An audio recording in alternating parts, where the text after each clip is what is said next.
Hey, Facebook, and hey, Instagram. Thanks for tuning in. I appreciate it. My name is Brent Baxter, and I'm a pro songwriter. I'm a hit songwriter. I've been blessed to have cuts by Alan Jackson, Randy Travis, Lady Antebellum, Joe Nichols, and more. And trying to edit that list as often as I can. Thanks for joining, Christopher Burton, and let's see, Garrett Brown, and Let's Make Your Song Something or Other on Instagram. Thanks for being here. So I'm on Instagram and Facebook Live because it's going to be one place. Might as well be two places, and hopefully y'all can hear me all right. Got my mic set up, hopefully correct. So thanks for joining us, Jack Scott, Alan Joyce, Ronnie Glenn, Sam Spears, Michael Roth. Thanks. Some good familiar faces I always enjoy seeing. So what we're going to talk about today is it's based off episode 193 of the Climb Show podcast. That some of you may be climbers. I hope so. If not, hopefully more of y'all will be by the time this is over. But in episode 193, my co-host and I, Johnny Dwinell, we talked about, let's see here. All right, good deal. Some folks saying hi. And no hat today. No, I got the haircut. I don't wear hats on haircut days. So 193 of the podcast, Johnny and I talked about how, music publishers are evolving. The music business is evolving. And are you, as a songwriter, evolving as well? I want you guys to adapt and thrive. And so music business is not what it used to be. Things don't operate the way they used to, or the way we like to think they used to, the way we like to think sometimes that they still do. And if you want to work with the music publisher, if you want to write hit songs, if you want to be a pro songwriter, then you need to understand the music industry as it is, not as it was, and not as you want it to be. We all have that part of us that, this is the way it should be, and this is the way we want it to work. Well, it's not always that way. And so we're going to kind of dip our toes in a little bit into some of the ways the music business has changed. And then after that, we're going to take some questions, your questions. So you feel free to hit me up in the comments. When it comes that time, if you do it now, I probably won't find it when that time comes. It'll be a few minutes. So hit me up in the comments on Instagram, Facebook. I'll be checking both those. And, seeing what, if there's some answers I can give you. I'm going to do my best to be of service for you. And also, as always with these, man, share them if these are helpful to you. If you have some friends that you think this should be helpful for, give it a share and DJ it up for your peeps. And hopefully it'll help them as well. That's the goal here. We want to help your people, kind of help the whole tribe grow and everyone be more wise about the music business, so we can save our time and we can save our money, and hopefully we can all get those hits we want, right? All right, with that being said, I'm going to take a sip of coffee. It's good to be out of Facebook jail. I hadn't done these in a while. I kept getting thrown in jail for a while. All right, Facebook jail. It's good to be back. All right, so here's some takeaways from the episode.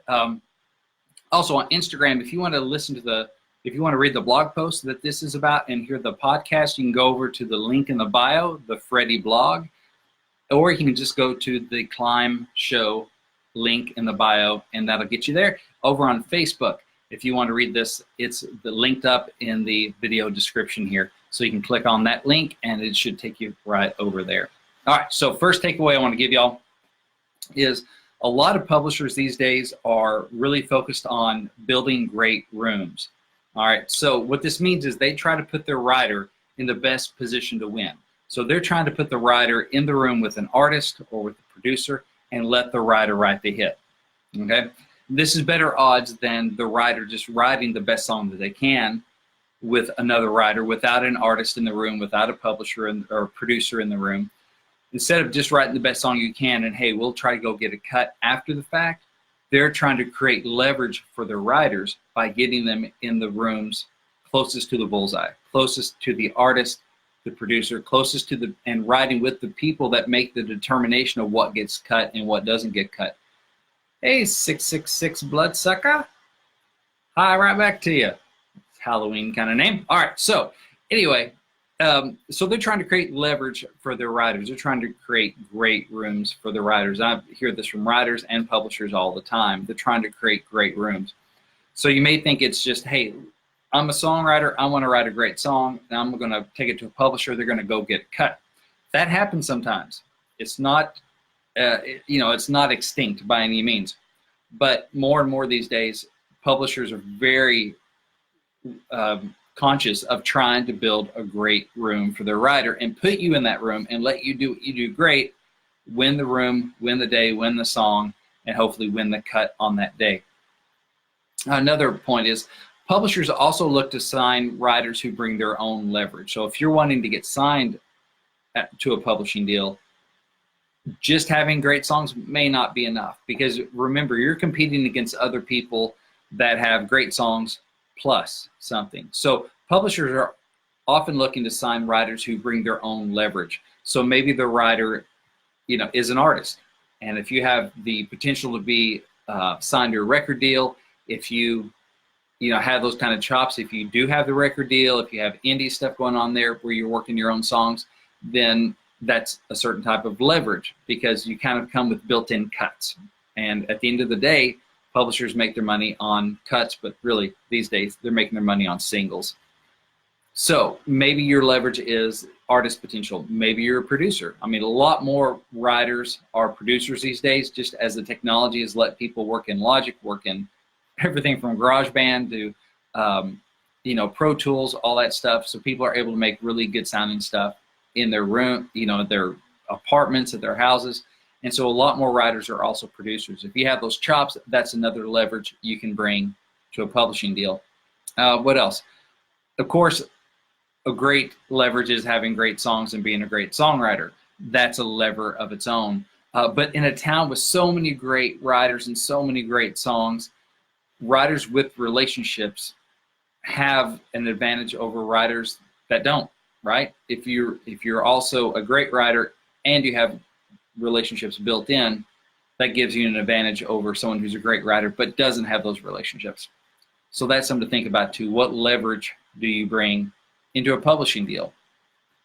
And remember, if this is helpful for you, I would love for you to share it with your friends, share it with your communities, Facebook groups, share it on Instagram.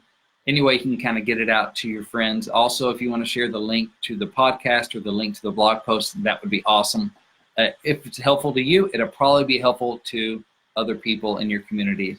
And at the end here, in a few minutes, we're going to be taking your questions for about 20 minutes or so. So that would be great. If you have questions, you can hit me up in the comments.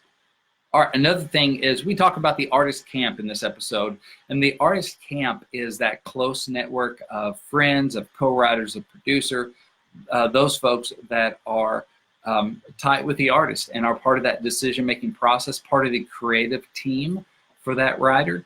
So, I mean, if you look at any of your favorite artists, you probably see a lot of the same names, especially if the artist writes. You'll see that they write with a lot of the same people on those records. That's the artist camp.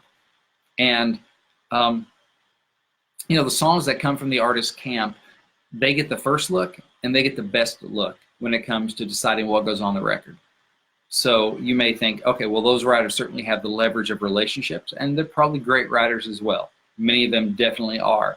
And so that's another leverage that they bring to the situation to try and get cuts. So you may be thinking about, okay, can I write with some people that are in the artist camp and eventually work my way in if I'm good enough, if I'm really good as a writer, and then also if I'm a really good hang and do all that kind of stuff, will that help me kind of get closer to the artist as well? How can I leverage that?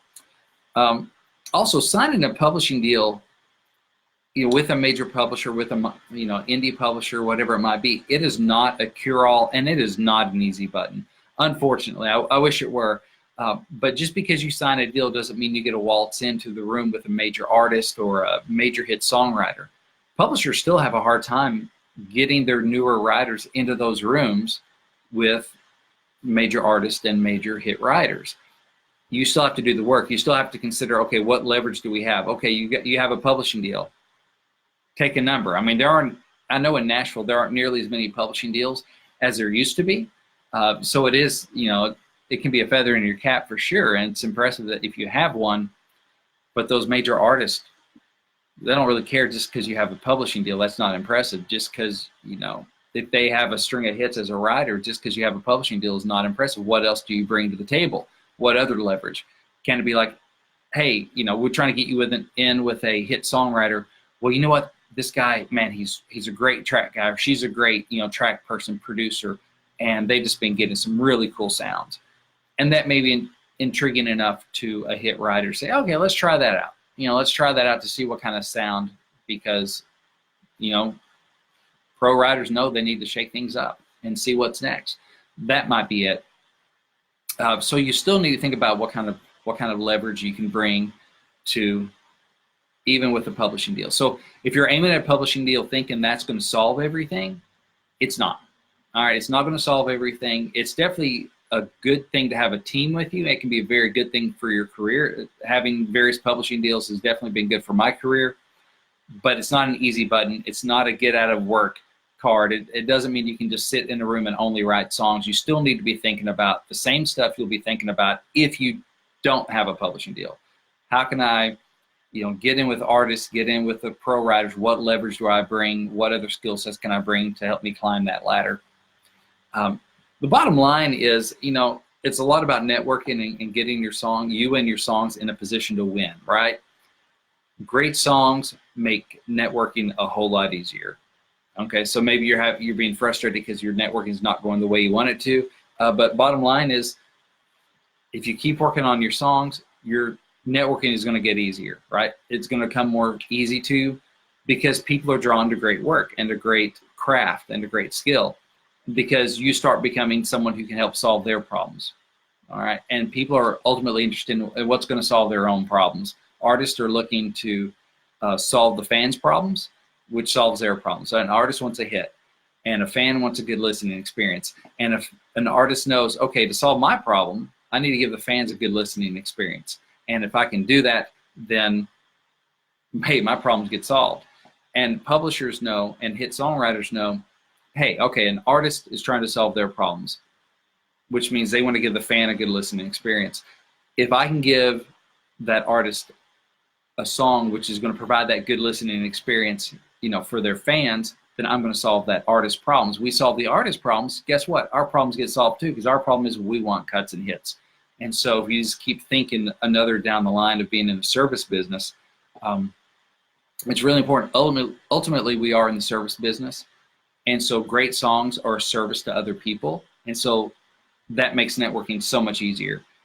So if you're kind of frustrated about the networking, part of it may be, okay, keep working on your songs. I mean, that is always an answer, is keep working on your songs, keep writing better songs. And so also in the episode, we talk about leverage stacking, which is just basically putting as many of those levers together as possible to build a great room, to get your song into the right hands, that sort of thing. Listen, if you want to hear the whole episode and hear all the value that we bring to that, all the value bombs, you can find it at a couple places. Frettie.com in the Frettie Journal. It's there. The link is in the bio under the Frettie blog. You can also listen to the whole podcast there. Same thing in the Facebook video description. You have a link to the blog post. We also have the full podcast there. You can listen to that as well. And also, right before we get to your Q&A, so go ahead and start sending those in if you have any questions you want me to address. I have a gift for you. It's called Think Like a Pro Songwriter. It's a free ebook that I've written, just revealing some of the lessons that I've learned the hard way so that you guys don't have to. So you can just go to giftfrombrent.com, giftfrombrent.com. It's also at the link in bio. If you on Instagram, if you go to free gift, it's up there at the top, and in the description here in Facebook, you can also get that. There's a link there. It's giftfrombrent.com, and the free ebook is Think Like a Pro Songwriter. All right. So Wendy House said, sing some country music. Wendy, you don't want me singing because I'm a lyricist and I sing like one. You don't want me singing. I know my skill set. All right, let's see here. Looking at questions here. Okay, so Jack Scott on Facebook says, hey, I'm a 65-year-old part-time songwriter that writes in the old style. I've had a few of my songs recorded by indie artists and done okay. Well, congrats on the cuts on that. That's indie cut is a good cut, so I hope you celebrated those, Jack. I've been told by younger artists that my songs are great, but they need modern songs written in a more modern style. I'm having difficulty converting. Any suggestions? Hey, Jack, a couple of suggestions. Well, the first one I think of is co-writing. If you are a serious writer and you know people in your community, obviously you're here on Facebook, there are many Facebook groups where you can meet co-writers. I have the Songwriting Pro Facebook group. Our podcast has the Climb Community Facebook group. You can join either one of those. It's a great place to meet co-writers, potential co-writers. And if you bring solid chops, you can start writing with people. And I would aim for people that are younger, people that have more of that modern style. And so that's one way to do it, is co-writing. Another way is, okay, if you're aiming for commercial country, then study commercial country. Study what's on people's records, their newest records. Study what's on the radio. Take the top 10, top 20, start breaking it down, learn how to play them on your instrument, sing the melodies, and you start getting a feel for those things. And I mean, you can chart them out, you can do all that, but I'd just say start playing them, start singing them, start learning them, start studying them, because you can't hit a target if you don't even study where the target is. Those would be my suggestions. So hopefully that helps. Jack? Papa Tommy asked, are publishers evolving or just scrambling for a new understanding? Seemingly sound advice today seems to be outdated in a few days. So slight exaggeration. Yeah. I'd say it is a mix of evolving and scrambling, because it used to be publishers could make money off album cuts, and that's not the case anymore.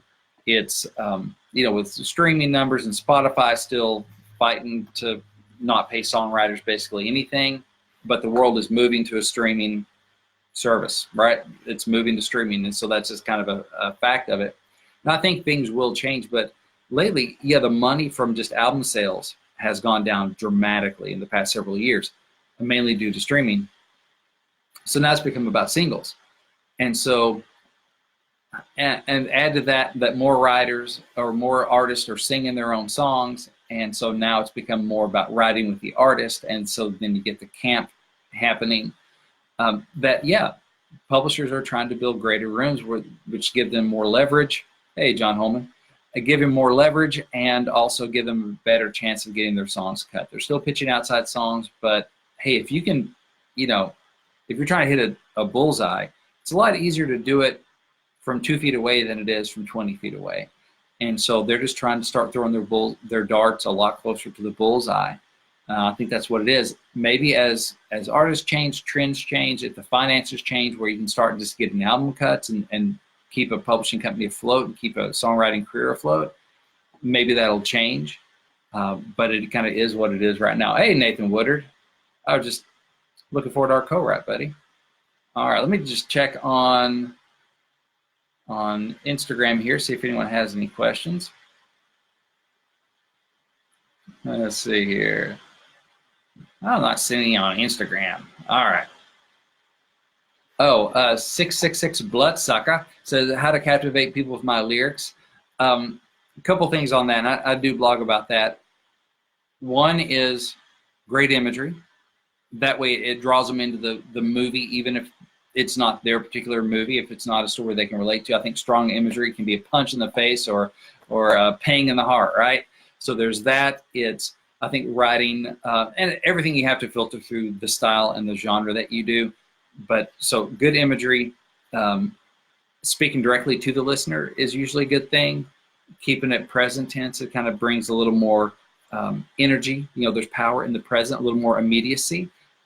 Leaving enough handles on your lyric that the listener can hang on to and understand and relate. So it's not so, for my money, if something's too abstract and if there's not clarity there, if I don't know what you're talking about, I get frustrated, I leave. Right, for the most part. So, but again, you have to run that through your genre. So hope that gives you a little something to think about. Let's see, Jennifer asked, I've written a bunch of songs. We consider looking at some of my lyrics and give some feedback. I try to do that when I can for the members of the Frettie community, which is where the blog post sits today. So we have the members there can post songs, and I listen to when I can. Other than that, it's usually by appointment, just by time. I have a song feedback service that I provide that you can find at the link in the bio or over at songwritingpro.com/coaching. And I'll just pop that in here, the link here. So just due to time, I don't have much time for leisure listening and giving time for feedback. I try to reserve that for the members of Frettie, unless, it's by appointment otherwise. So I'm a busy guy. I got 5 kids. All right, let's take a look here. But I'd be happy to listen to if you want to book something, Jennifer. Let's see here. Dave says, if you write 4 or 5 different angles to your song, as I've suggested in the past, how do you keep them separate and identifiable, especially if you're writing multiple songs per week? So I guess you're wondering if you actually write the full song with different angles on it, which is not usually, I mean, that's nothing I've done. I would usually do that as a co-write, going, okay, something here is broken. Let's see if we can change it up a little bit. Especially these days, we kind of figure that out on the front end most of the time. So I'm not sure, man, if you're writing 4 or 5 different angles to the same title, how do you keep them separated and identifiable? I guess as you're going, maybe you mean as you're going back and you're just trying to keep up with all your lyrics and your catalog, that would be a challenge. I use FileMaker Pro, and I'll put that in the response here. So FileMaker Pro is what I do for my filing stuff, and so you can put tags and you can put stuff like that in there. You could probably attach sound files. I just don't do that yet, but that would be something to think about.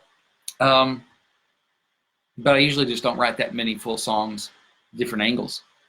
You know, I pick one. If something's broken, I may go back and rewrite it with a different angle, that sort of thing. Because what I'll do is I'll kind of map out or sketch out and just consider the different angles, going, okay, what would be strongest, that sort of thing. So that way I don't have to keep up with 4 versions of each song. So I hope that helps. You're welcome, Jack. Glad that was helpful advice. Let's see. M. Soup says, a while ago you said that country music is only interested in up-tempo songs, but lately the top 50 Billboard consists of sad songs and much slower songs. Is this a new trend? Because she's writing a lot of up-tempo. That's a good question. I'd say as far as outside songs, country radio is still mainly interested in up-tempo songs, or artists are still interested mainly in up-tempo, mid-tempo, that sort of thing.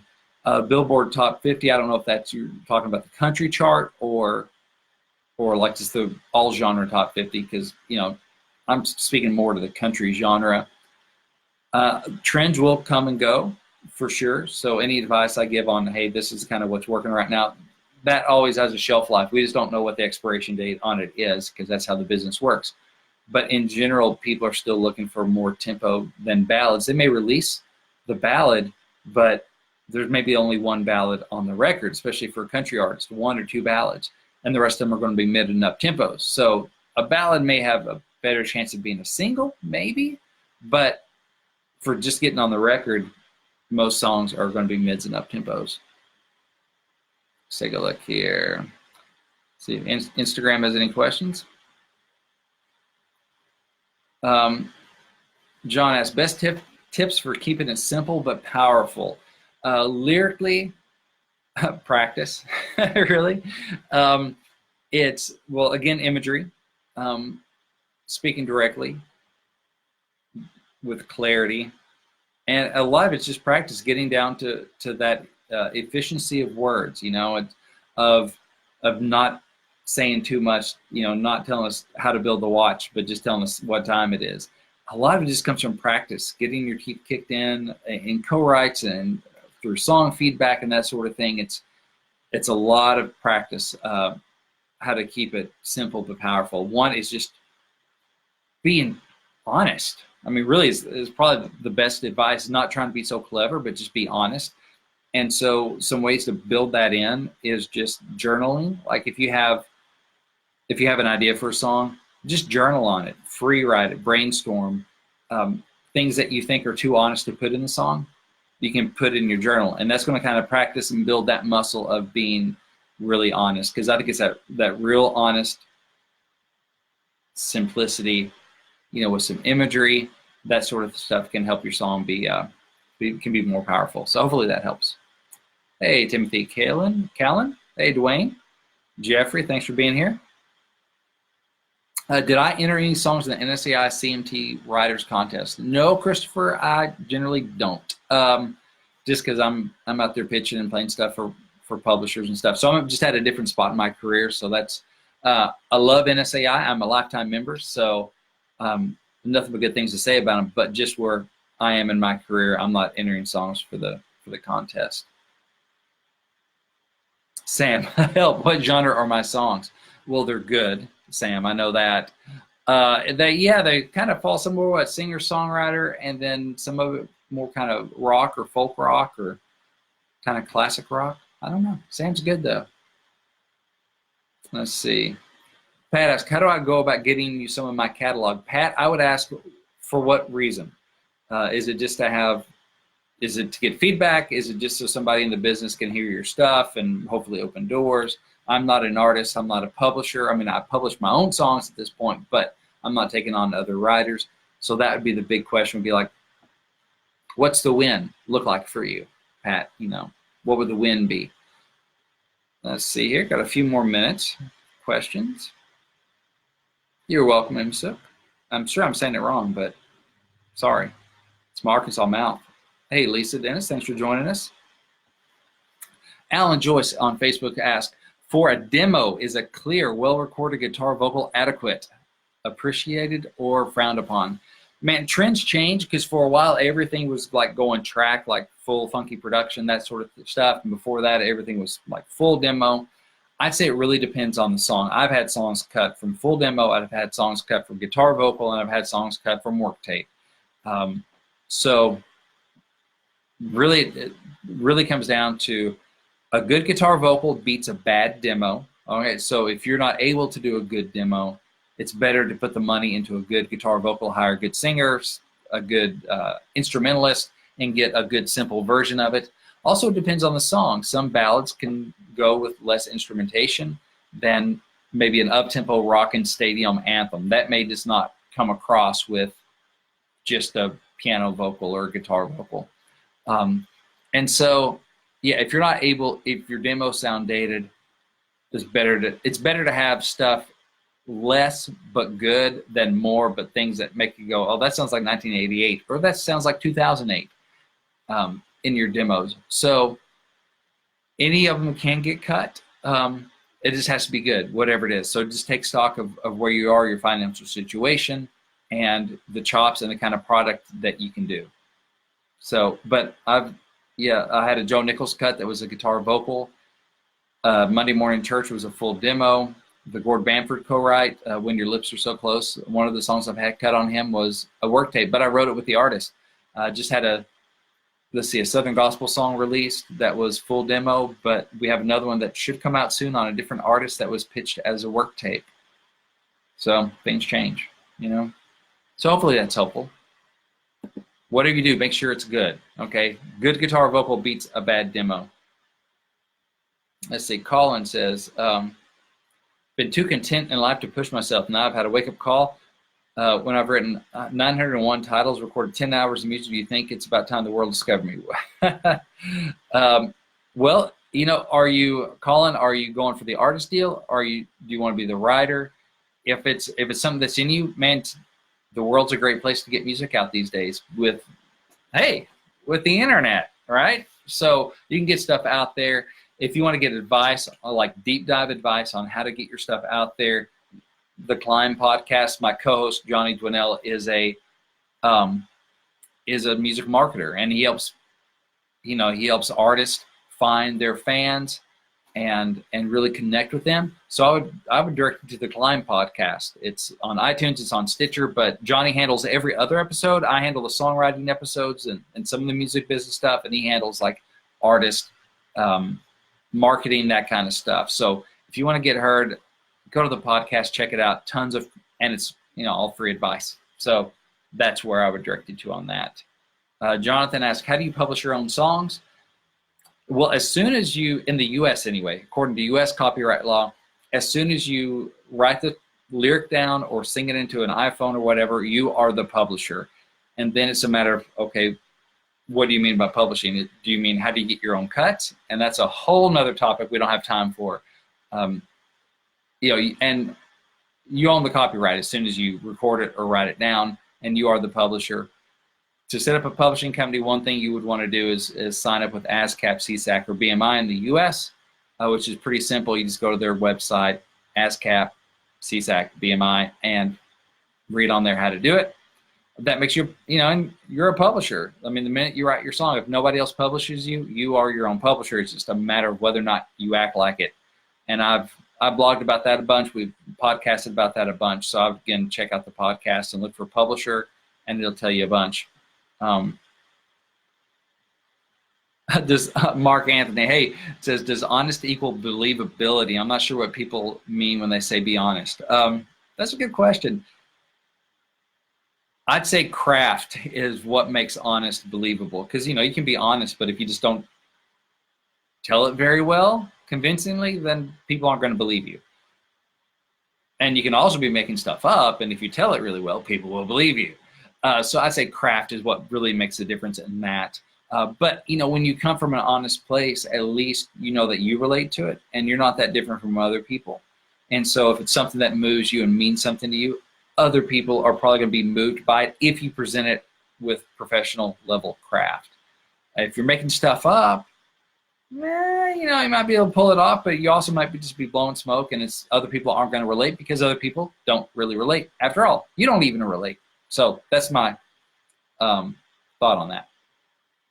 Because I've had people, send me stuff that are like probably true stories, and I just don't believe it because it's not written as, as well. All right. Are most people's first cuts full demos or guitar vocal? Hey, John, I do not know. My first cut was a full demo. I can only speak for me. And my co-writer, Erin, on Monday Morning Church. It was her first cut, and it was a full demo as well. Other than that, I don't know. All right. Oh, Colin, 51, just a writer. Then if you want the world to hear your music, you got to find somebody to sing it. And so that would fall under, how do you get cuts? How do you get publishers? If you're not wanting to do as much of the push yourself, then you need a publisher who's going to do a lot of the networking to help you get in those rooms. And then that's some of what we talked about today. And then also go to the Climb, listen for getting publishers and how to get on publishers' radar. Actually, I talk about that in giftfrombrent.com at the free ebook, Think Like a Pro Songwriter. I cover that. So hopefully that will help you out there. So, hey, we've hit just over 30 minutes. I try to keep these about half an hour. I think I may go eat some late lunch. So I appreciate y'all. Again, giftfrombrent.com, Think Like a Pro Songwriter. It's my gift to you. Also, Aaron, thank you for kind words. You're listening to episode 193 and liking it, so thank you much. Also, the blog post over at Frettie.com, link in the bio, link in the video description. Love to have you all drop by. Let me know what you think, and God bless. Thank you much. Bye.